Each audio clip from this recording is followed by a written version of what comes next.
Rostos humanos em agonia despertam uma sensação de terror e hesitação. Mais uma vez, o garoto deixa escapar lágrimas de desespero, e o devorador de almas se delicia ao ver seu objetivo se aproximar cada vez mais. Monstros continuavam a ser expelidos daquela entidade maligna, forçando Mimor a implorar por sua vida, incapaz de ferir o que ele via como pessoas. Nos olhos do demônio, uma expressão de êxtase tomava conta de todo o seu rosto, dilatando suas pupilas até alcançar um ápice de emoção. Diante disso, Mimor percebe que o inimigo baixou a guarda, decidindo então paralisar o devorador, que cometeu um erro fatal. Um erro que apenas os seres mais poderosos já conhecidos são capazes de cometer, confiantes demais em sua imortalidade. Para Mimor, a certeza da vitória é o que dá origem ao seu maior inimigo, o excesso de confiança. Após convencer o demônio com sua atuação de desespero, o garoto não poderia imaginar um desempenho melhor. Afinal, foram anos tentando ser normal, fingindo ser alguém que ele realmente não é. Mimor pode até ter se iludido, pensando em algum momento que era como os outros, mas isso não muda o fato de que, desde o início, tudo que ele estava fazendo era uma atuação de mau gosto, mas necessária para sobreviver em sociedade. Com o passar dos anos, ele esqueceu quem realmente era, mas a ruína do descarte trouxe de volta o verdadeiro Toca Mimori. Com isso em mente, ele envenena o devorador de almas, retribuindo sangue com sangue, como deve ser. Jogado nesse lugar por ser fraco, depois de ser ridicularizado, o garoto encontrou no ódio a força necessária para sua redenção. No final das contas, um garoto descartado como lixo conseguiu derrubar o senhor desse inferno. Para Mimor, o devorador de alma era patético. Enquanto isso, o demônio lutava contra a paralisia, mas a resistência só agravava seus ferimentos, fazendo com que seu sangue azulado escorresse por seus olhos retorcidos. Na corrida do veneno através das veias do demônio, o devorador era consumido até o fim. Rachaduras começaram a aparecer na estrutura pesada do corpo da entidade, sinalizando sua morte iminente. Com isso, as almas aprisionadas no abismo de seu interior foram libertas. Os espíritos, agora livres, agradecem ao jovem por sua ajuda, e entre eles estava um casal que Mimor havia encontrado em uma das salas secretas. Por fim, Anglibatard, o grande sábio, pede pessoalmente a Mimori que destrua a deusa Vishus. Após esse breve encontro, Mimori coleta o olho do devorador e o coloca na porta que leva ao exterior das ruínas. Antes de partir para sempre, ele se despede do lugar que despertou seu verdadeiro eu. Enquanto isso, livres desde o início para aprimorarem suas habilidades no conforto da sociedade, os outros alunos que foram sugados para esse mundo caçam monstros e demônios. Mata, com sua conhecida explosão dracônica, se destaca entre os membros do grupo ao atingir o nível 18. Da mesma forma, Yasuo se diverte ao queimar os inimigos, revelando uma personalidade que sempre esteve escondida sob sua postura tímida e acovardada. No entanto, nem todos se adaptam bem a esse mundo caótico. Uma dessas pessoas é Kobato Aada, que não se sente à vontade para explorar a perigosa floresta onde se encontra. Mesmo assim, Seide constantemente coloca Lin em situações difíceis, usando sua malícia nas palavras. Ela ressalta que provavelmente a classe inteira acabará se dividindo em dois grupos em algum momento, já que este lugar está cheio de pessoas egoístas e arrogantes. Para piorar, cada estudante recebeu uma classificação no ranking, o que só intensifica o sentimento de exclusão. Apesar de ser classificada como Rank B, Seide espera que Kobato se junte ao grupo dela quando essa divisão ocorrer, pois certamente Kiriara não convidará alguém de Rank D para sua equipe. Além disso, as irmãs Takao são sempre uma dupla, e Aka provavelmente acabará morrendo se souber que sua amiga está em perigo. A garota inocente, desesperada ao ouvir que sua amiga está em apuros, cai na lábia da colega, que a manipula para mantê-la por perto por motivos próprios. Pouco honrosa, Seide afirma que as primeiras opções de Kobato não estão disponíveis, enredando-a ainda mais em sua teia. Logo, para integrá-la de vez ao grupo, Seide obriga Kobato a matar uma criatura como parte do teste da deusa, advertindo-a de que, caso contrário, terá o mesmo destino de Mimori. Tomada pelo medo, Kobato abandona sua inocência, fecha os olhos e mata a criatura. Após esse rito de iniciação, a líder do grupo anuncia que um novo membro acaba de surgir. Kobato se ajoelha e chora ao pensar em seu amigo, que foi exilado para a ruína do descarte. As memórias que ela tem de Mimori são as de um garoto gentil e empático, e ao imaginar que ele está morto, ela se culpa por não ter feito nada. Sogou, por outro lado, lamenta o destino que o amigo levou, mas, ao contrário de Kobato, decide confrontar a deusa em busca de justiça. Quando questionada, a entidade finge tristeza e chora diante da estudante, alegando que apenas seguiu as leis de Alion. No entanto, afirma que não há tempo para chorar, especialmente para Aka, pois enquanto ela dormia nos últimos dias, os outros estudantes partiram para um teste para determinar se conseguiriam matar o monstro. Muitos, incapazes de passar no teste, foram desqualificados. Fingindo chorar, Vishus declara que a regra exige que os fracos sejam eliminados. Revoltada, Aka tem a coragem de contestar os métodos da deusa, que desta vez deixa sua máscara cair, soltando uma gargalhada diante da ousadia da humana. Segundo Vishus, o mundo está cheio de pessoas com opiniões infundadas, o que não muda o fato de que os fracos devem ser descartados, já que ela só tolera estudantes de alto nível. Aka se compromete a cumprir seu dever para compensar aqueles que não conseguiram passar no teste e para que os descartes sejam interrompidos. De forma irônica, Vishus responde que não esperava nada menos de um estudante Rank S, estendendo a mão para firmar um sinal de reconciliação. Por fim, a entidade afirma que tem grandes expectativas em relação a Aka, algo que ela certamente já sabia. Após fazer sua promessa, Aka ainda sente a frieza das mãos de Vishous enquanto deixa a sala. Enquanto isso, correndo pela floresta ao redor da ruína do descarte, uma garota misteriosa tenta escapar de seus perseguidores. Entre eles estão Magat Blin, o Espada de Deus, Ashura, o Demônio Bizarro, Joban Sengai, o Superpressão e Zaris Fimbard, a presa. Juntos, os 4 formam os Vigilantes Sagrados e estão atrás da garota, a quem chamam de Princesa Cavaleira. Acostumando-se com a luz do sol após tanto tempo, Mimori abre seu menu de status e percebe que seus pontos de mana estão bem acima da média, ao contrário das outras estatísticas. No entanto, o que ele realmente queria confirmar era se poderia dispensar ou paralisar seus oponentes à vontade, incluindo apenas afetar suas mentes. Além disso, ele vê que pode cancelar o efeito do veneno ou torná-lo não letal. Com isso em mente, ele planeja experimentar suas técnicas em algum monstro pelo caminho, mas antes precisa de uma espada e de alguém que possa atuar como um tanque, lidando com a linha de frente. Enquanto refletia sobre isso, Mimori avista um grupo de slimes tentando subjugar um menor.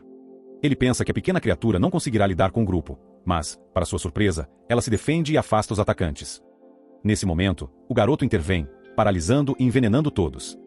Após isso, ele nota que pode ajustar as configurações da habilidade, como tornar o veneno não letal. Depois de testar todas as possibilidades que desejava, Mimori cancela os efeitos negativos e manda os slimes embora, exceto o pequeno herói, que ele mantém paralisado. Aproximando-se, Mimori pede desculpas por não ter chegado antes para ajudar, embora tenha sido bom ver o pequeno slime se defendendo de agressores maiores. Com isso, Mimori recolhe suas coisas e deseja boa sorte ao pequeno slime, mas, ao invés de ir embora, a criatura gelatinosa começa a segui-lo. Após alguns passos, Mimori percebe a presença do pequeno slime ao seu lado. Mimori percebe o slime ao seu lado, mas opta por ignorá-lo e segue em frente. No entanto, o pequeno slime se esforça para chamar a atenção do garoto, que ao se virar, percebe que a criatura não vai deixá-lo. Ele conclui que o slime provavelmente sente uma conexão com ele, sendo ambos seres que não se encaixam em lugar algum. Enquanto isso, a princesa cavaleira, mesmo fugindo, ainda sente a presença dos vigilantes sagrados. Ela percebe que eles estão esperando que ela se esgote, o que a faz entender que é assim que os portadores do sangue heróico caçam. Lendo a obra completa das Artes Proibidas, Mimori descobre que o slime pode funcionar como um terceiro olho na sua retaguarda, o que pode ser muito útil em momentos críticos. No final, fazer amizade com essa criatura acaba se revelando uma decisão acertada. Focando novamente na leitura, ele encontra a descrição de uma arte proibida que ensina como aprimorar slimes. Mimori então confessa ao novo companheiro que está em busca de vingança, e caso o slime queira seguir ao seu lado nessa jornada, terá que se adequar a isso. Ele avisa que, se o slime não estiver de acordo, deve partir agora. Como o pequeno slime não apresenta objeções, Mimori o batiza de Pijimaru e continua sua caminhada. A princesa cavaleira sente que os 4 perseguidores estão se aproximando rapidamente e conclui que não conseguirá despistá-los. Por isso, ela recorre a uma medida mais drástica. Após recitar um encantamento e realizar os gestos corretos, a mulher invoca um traje de espíritos que cobre seu corpo. Com essa técnica ativada, a guerreira permanece parada, aguardando a chegada dos inimigos. Pouco atrás, os vigilantes sagrados se deparam com Mimori. Eles o desprezam e o insultam. Joban ordena que ele deixe seus pertences de valor para ser poupado, mas Magat não quer deixar ninguém vivo, pois precisa testar o corte de sua nova espada em um humano. Enquanto isso, Zaris insiste para que eles se apressem, já que a princesa cavaleira deve estar perdendo o fôlego. Ashura comenta que lidar com homens é sempre mais rápido. Joban então sugere que eles arrastem alguma garota bonita da cidade, mas Ashura confessa que, após conhecer a princesa cavaleira, nenhuma outra mulher lhe satisfaz. Zaris, por sua vez, lembra o grupo que eles foram pagos para realizar um trabalho. Nesse momento, Magat tenta testar sua espada em Mimori, mas o garoto reage rapidamente, paralisando o ataque do Espada de Deus. Ao perceber que suas habilidades funcionam em humanos também, Mimori se dá conta de que a única exceção talvez seja a deusa. Ele interrompe sua atuação de garoto indefeso e desesperado, afirmando friamente que esses homens diante dele não são tão intimidadores quanto as criaturas que ele enfrentou na ruína do descarte, embora a malícia dele seja pior do que a dos monstros. Em outras palavras, Mimori chama os vigilantes sagrados de lixo. No capuz do jovem, Pijimaru concorda silenciosamente. Conversando com seu slime, Mimori admite que adoraria ver esses homens mortos. Afinal, é preciso responder sede de sangue com sede de sangue e hostilidade com hostilidade, assim como fez com o Devorador de Almas. Pensando em seus colegas de classe, Mimori conclui que não se importará em matar humanos pelo caminho. Ele então envenena os 4 membros dos vigilantes sagrados, rouba alguns pertences deles e sente a presença de outra pessoa se aproximando. Ao mesmo tempo, a princesa cavaleira para de sentir a presença de seus perseguidores e começa a temer que eles estejam se ocultando. Ao escutar com mais atenção, ela percebe a presença de alguém, mas o sentimento que agora lhe invade, embora não seja tão forte, é absurdamente inquietante, a ponto de assustar até os espíritos que acompanham. Em um reflexo rápido, ela desfere um golpe de espada que quase atinge Pijimaru, mas Mimori aproveita a oportunidade para paralisar a mulher pelas costas. Além de sentir a hostilidade da princesa cavaleira, Mimori percebe outra coisa que o deixa intrigado, e por isso ele decide que gostaria de conversar um pouco para esclarecer melhor a situação, embora tenha a intenção de manter a garota imóvel enquanto faz isso. A princesa questiona o estranho sobre suas intenções, e ele revela ser um forasteiro desorientado em busca de ajuda. Ela então pergunta sobre os 4 homens na floresta, ao que Mimori se questiona se eles seriam aliados dela. Como a paralisia afetava a boca da jovem, Mimori desativa essa parte para que ela possa responder adequadamente. Antes que ela fale, ele pede que entenda seu nível de desconfiança, já que enfrentou muitas dificuldades para chegar até ali. A garota, então, pergunta o que ele fez com os 4 homens, e ao descobrir que ele os matou, fica incrédula ao saber que um jovem sozinho conseguiu derrotar os vigilantes sagrados. Por isso, ela questiona se Mimori teve ajuda de um aliado. Ele admite que sim, mas prefere não revelar quem é. Até aquele momento, a princesa não percebe falsidade nas palavras de Mimori, então se compromete a responder a qualquer pergunta de forma honesta. Estranhando a confiança dela em saber se ele está dizendo a verdade, Mimori comenta que ela não parece má, mas, assim como ela, ele não se sente seguro o suficiente para revelar muito sobre si. Por essa razão, prefere manter a conversa em um nível que não se torne pessoal ao ponto de suscitar perguntas duvidosas ou reveladoras.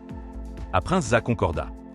Primeiramente, ele menciona que o local onde estão não é Alion, mas uma floresta ao sul do reino de Usa, pois imaginava que as ruínas do descarte estivessem em Alion. Em seguida, ele pergunta se ela conhece algo sobre o texto que lhe mostra, e ela acredita que seja derivado de uma escrita muito antiga, mas, infelizmente, não consegue lê-lo. Contudo, ela conhece alguém que pode, uma figura conhecida como a Bruxa dos Tabus, que possui um conhecimento vasto sobre o que é proibido nesse mundo, ao ponto de ser considerada perigosa. Ela vive em a Terra dos Monstros de Olhos Dourados, também conhecida como Maros STE, localiza-se no centro do continente. A ajuda significativa que a mulher prestou faz Mimori reconhecer seu senso de honra, o que lhe recorda sua própria tia. Ele assegura que a cavaleira estará livre da paralisia em breve e promete orar para que sua jornada seja segura. Em seguida, ele parte com Pigmaru e revela que não pretende matar sem motivo, mas de acordo com suas próprias regras. Ele também conta com o Slime para vigiar a retaguarda, caso a mulher ataque quando for liberada. Enquanto isso, alguns monstros estão oferecendo uma recompensa considerável pela cabeça de uma paladina de Neia, derrotada por Barcos, que é a princesa daquela antiga nação de meio-elfos. Se nomme et sera Ashrin. No dia seguinte, no portão da cidade provincial de MS, Mimori aparece com um capuz para não chamar muita atenção. Sem notar nenhuma arma com o forasteiro, a guarda pergunta se ele é um mercenário chamado para explorar as ruínas, ao que ele confirma. A guarda permite sua entrada, pois o Marcus deseja ter o maior número possível de mercenários nas ruínas. À procura de um lugar para ficar, ele vai a uma pousada e descobre que o custo de um quarto é 2.000 maçãs por noite. Percebendo que o atendente não parece muito receptivo, Mimori justifica sua aparência suja, alegando que a viagem foi longa e cansativa. Além disso, ele entrega uma moeda com o valor que o homem queria, o que melhora significativamente o humor do proprietário da pousada. Este, então, pergunta o nome do visitante, e Mimori se apresenta como Hatice. À noite, ele sai para as ruas e não nota ninguém suspeito. A cidade transmite uma sensação de segurança que o herói exilado não experimentava há muito tempo. As esquinas estão repletas de lojas típicas de uma cidade medieval de fantasia ocidental, e há até uma guilda de aventureiros. O visitante começa sua busca por itens mágicos. Após uma longa e exaustiva jornada, Mimori decide comer antes de continuar suas atividades. Aproveitando uma refeição decente depois da escassez que enfrentou nas ruínas do descarte, ele se alegra com o sabor rústico da comida, que, embora pareça ter sido preparada apressadamente, é a melhor que ele provou em um bom tempo. Na mesa ao lado, homens bebem e riem, e seu comportamento animado proporciona ao forasteiro a oportunidade de ouvir os rumores locais. Os homens embriagados começam a discutir sobre o exército mais poderoso do continente, comparando os cavaleiros e monstros que rondam a região. Entre as várias opções, eles mencionam a brigada liderada pelo belo imperador louco Falken Dotzine, conhecida por ser invencível. Também citam o Reino Magmar ao norte, com a Ordem dos Lobos Brancos, a Ordem Sagrada da Expurgação de Yamato ao oeste, e o próprio Reino de Usa, que abriga a Ordem dos Caçadores de Monstros. No entanto, eles reconhecem que a maior força do continente são os Cavaleiros do Dragão Negro do Império Bacchus, que exterminaram o Sacro Império de Neia. Disse que seus 5 dragões enfrentaram o exército inteiro sozinhos. Entre os membros dos Cavaleiros do Dragão Negro estão o mais forte da humanidade e o Caçador de Heróis.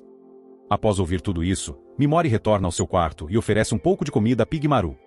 Ele então se concentra em planejar seus próximos passos, priorizando a busca por alguém capaz de ler o pergaminho de magia proibida. A mulher na floresta mencionou a Bruxa dos Tabus, que reside na Terra dos Monstros de Olhos Dourados. Além disso, ele precisa encontrar uma forma de aprimorar Pigmaru, conforme descrito em um dos feitiços do Livro das Artes Proibidas. Ao revisar o livro, ele descobre que é necessário criar um aprimoramento utilizando o pó de um esqueleto rei, que vive justamente nas ruínas de Mills. O Cred Harley, responsável por receber os mercenários dispostos a explorar a masmorra, chamada de Conhecedor Mar pelos habitantes da província, anuncia que um novo andar foi descoberto nas ruínas de Mestre. Todos devem explorar esse novo nível em busca do cálice do óleo de dragão. Quem encontrar essa relíquia será recompensado com 300 moedas de ouro. Além disso, qualquer tesouro encontrado no local, desde que não seja mantido pelo descobridor, também será recompensado. Ao ouvir isso, Mimori percebe que terá a chance de obter o pó de osso que precisa. Com isso, o processo de registro começa, e 2 filas se formam para cadastrar os mercenários na missão. Na fila ao lado, Mimori nota um indivíduo chamado Monge Jet importunando uma garota com flertes extremamente invasivos. A mulher, mantendo a calma, pergunta o que ele quer, e ele brinca dizendo que ela tem a mesma atitude da paladina Serazé Shirin. Todos ao redor ficam tensos ao ouvir o nome da princesa do Império de Neia, uma figura pública cercada por muitos mitos e que tem um prêmio em sua cabeça. O monge medieval afirma ter visto a princesa cavaleira antes e a descreve como extremamente bela. Apesar de ter a convidado para jantar, a nobre o tratou com grande desprezo, e ele agora quer expor a princesa como uma forma de retaliação. Em sua mente, a pessoa que está diante dele é a própria Serazé Shirin, e ele nunca poderia esquecer o inconfundível volume de seus atributos.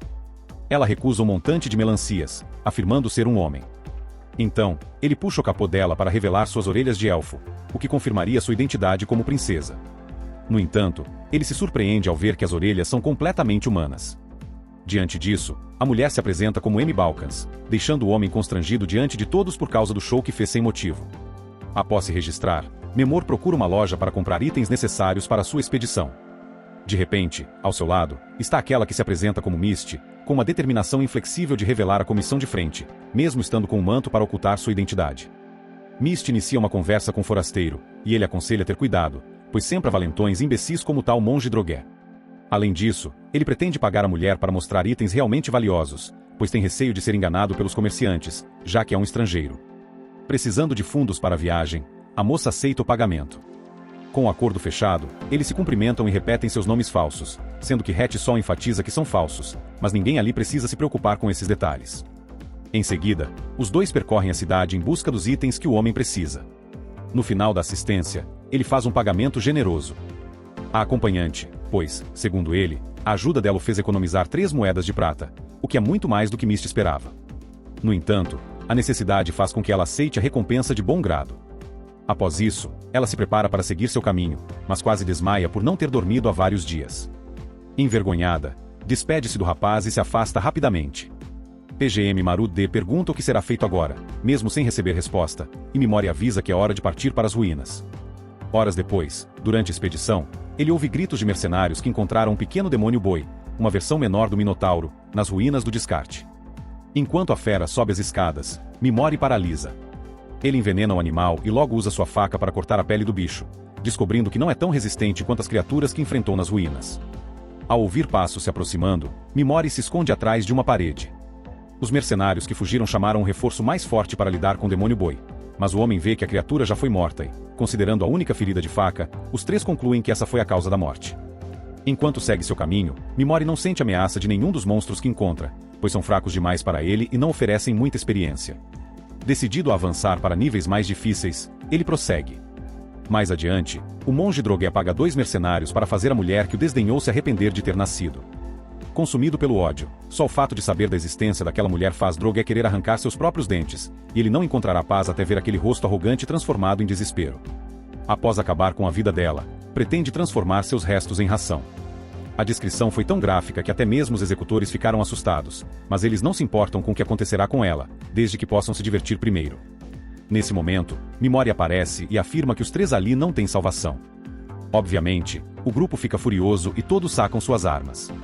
O herói rejeitado paralisa os 3 e pergunta se eles pretendiam matar alguém com aqueles equipamentos. Seu lado sádico faz o garoto sentir vontade de vomitar, provavelmente por lembrar de seus pais. Com a memória aflorada, o sangue de Mimori ferve ainda mais e ele envenena os mercenários.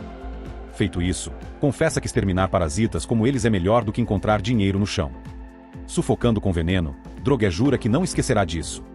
Mimori então dá uma risada, dizendo que memória é algo que esses 3 logo não terão. Com a aproximação de monstros naquela área, o suposto herói deixa os mercenários e revela quem acabou se tornando ração para os monstros. Algum tempo depois, Mimori acredita estar perto de um novo andar, então decide fazer uma pausa antes de descer. Após dormir por 3 horas, ele agradece a Pigaro por vigiar e retoma a caminhada. Ao abrir uma das portas das ruínas, ele encontra os Tigres de Sabre, um grupo que está alertando sobre algo estranho acontecendo na ruína. O vice-capitão da equipe menciona que os monstros estão aparecendo mortos de uma forma peculiar, e ninguém sabe a causa exata da morte. A pele deles fica mortalmente pálida. A capitã dos Tigres de Sabre, Lilia Damantini, completa que até mesmo os monstros mais fortes estão sofrendo com isso. Valorizando os membros de seu grupo, a líder decide abandonar a expedição para não colocar ninguém em risco e pergunta se o garoto gostaria de partir com os demais. Fingindo désintéressé, Mimori décide permanecer.